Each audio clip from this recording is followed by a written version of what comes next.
Hi అండి. ఈ వీడియోలో హ్యాండ్స్ కటింగ్ చూద్దాము.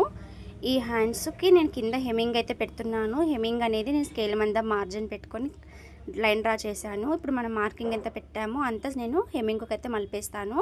హ్యాండ్ పొడవు ఎంత అయితే ఉందో అంతే పెట్టానండి. ఆది బ్లౌజ్ అంటే మనకు కొలతకి ఇస్తారు కదండి, అదే బ్లౌజ్ని మనం ఆది బ్లౌజ్ అని పిలుస్తాము. ఇక్కడ హ్యాండ్ పొడవు 7 ఇంచులు ఉంది. నేను చంక డౌన్ 4 ఇంచుల పావుకైతే పెట్టాను. పెట్టి ఈ విధంగా కర్వ్ షేప్ తీసి ఇటు సైడ్స్ అనేటివి బ్లౌజ్కి ఓపెన్ చేసుకోవాలండి.